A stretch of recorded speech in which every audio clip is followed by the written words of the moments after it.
Akola, also known as Chipoka Akola, is a village in Bhupalsagar Tehsil of Chittorgarh district in the Indian state of Rajasthan. Akola is famous for Dabu print. Few hundred years ago, Rani Rathore ji of Mewar established a village by the banks of Bejuk river for them. Today around 200 people practice this craft in this quaint village. Like the essence of earth, Dabu prints remain the primeval printing method. The prints are now popularly known as Akola Dabu prints. Dabu comes from the Hindi work, dabana, which means to press. The process of Dabu printing is quite complicated, involving many workers and multiple stages of printing, washing and dyeing. First, the plain fabric received from the mills is carefully washed to remove any impurities which may interfere with the dyeing process. Then designs are meticulously and painstakingly hand-printed onto the fabric using blocks which are dipped into fast dyes. The next and crucial step involves the use of the mud resist which makes this print so unique. Ingredients like mudgum, lime and waste wheat chaff are combined to make the dhabu or mud resist paste which is then patted over certain parts of the design. The paste is dried with sprinkled sawdust. This covering essentially protects these parts of the fabric from the dye used later on, creating a unique and colorful effect. After this process of printing, the fabric is spread out in the sun where it completely dries out. It is then dipped into a vat of dye, dried again and finally given a thorough washing to remove the paste and any excess dye. The dyes used are typically natural vegetable dyes and pastes. Thus the unprotected parts of the fabric catch the color while the dhabu covered bits remain plain. The fabric may be dyed more than once in different colors to give each part of the design a different way. Traditional Dabu prints are made with natural dyes like kashish gray-brown, and indigo, blue, as well as yellows and reds derived from fruits like pomegranate. Today a lot more color options are available to artisans since they are no longer restricted to vegetable dyes and can use synthetic dyes as well. Fabrics can also be dyed more than once, creating the double Dabu and triple Dabu effect with a richer, more colorful look. As the world is waking up to environmental consciousness and eco-friendliness, this captivating and exotic art is getting recognized day by day.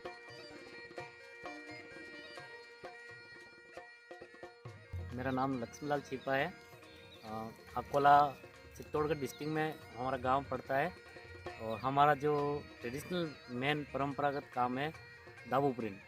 और इसको हम पुश्तैनी भी कह सकते हैं, परंपरागत है और कई पीढ़ियों से हमारा ये काम चल रहा है और बचपन से हम भी इस काम में इन्वॉल्व है क्योंकि हमारा ये पारिवारिक काम है। तो बचपन से देखते आ रहे हैं हमारा जो एक हेटे प्रिंट चलता है, इसमें काफ़ी मेहनती काम है और काफ़ी लंबा प्रोसेस है। उसमें ये एक सीमित दायरे तक ही बनता है और इसका बाज़ार भी सीमित है। तो बचपन से काफ़ी कठिनाई और समस्याएं हमने देखी है। तो 97 में हमने बीए ग्रेजुएट करने के बाद में और उसके पहले एक सपना देखा था कि क्यों ना अकोला प्रिंट को, जो हमारा दाबू है मेनली इंडिगो, इसको बढ़ाए ताकि इसको जो अंतर्राष्ट्रीय मार्केट तक इसकी पहचान बने। यही एक उद्देश्य लेके हमने वहीं से एक मिशन बनाया और काम में लग गए। इसके हेतु हमने जयपुर से कलानिधि संस्थान दीपक शर्मा उनके साथ में और कुछ जो आश्रम है जयपुर में, वहाँ से हमने प्रशिक्षण भी किया और नई टेक्निक भी सीखी। वहाँ से आने के बाद हमने एक यूनिट स्थापित की और यहाँ पे महिलाओं को साक्षरता के माध्यम से और हमारा जो राजस्थान क्लस्टर चला उसके माध्यम से हमने निरंतर प्रगति की और हमने आज अकोला को इस स्टेज पर प्रिंट को ला चुके हैं कि ये एक अंतर्राष्ट्रीय स्तर पर अपनी पहचान बना चुका है।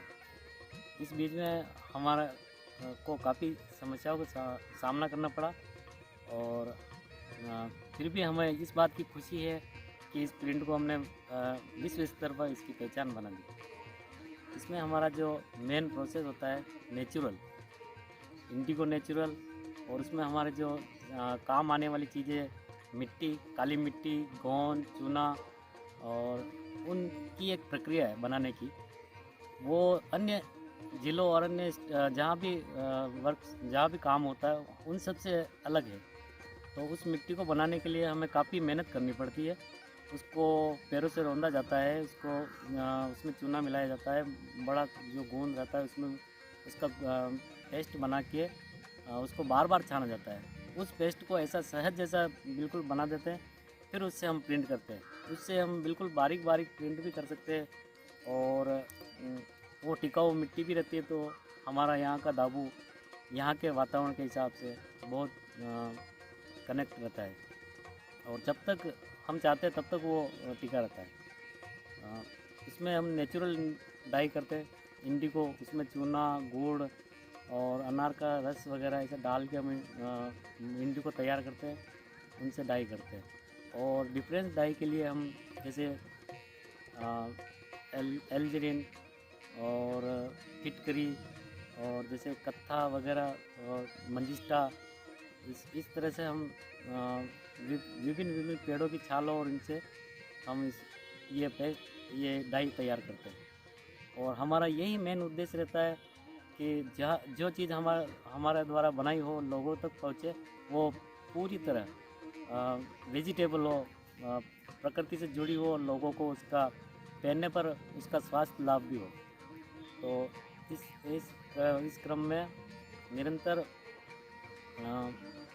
प्रयास भी करते रहते हैं हम, खोज भी करते रहते हैं और मतलब इस और उस पानी जो हमारा इससे जो पानी निकलता है उसको हम रीट्रीटमेंट प्लांट का भी वैसे तो हमारा ये पानी निकलता है वो नुकसान नहीं करता है, फिर भी हम एक रीट्रीटमेंट प्लांट का सोच रहे हैं ताकि क्या उसको वापस पानी को फिल्टर करके उसको वापस डाई वगैरह और उसी काम में निरंतर लेते रहें। और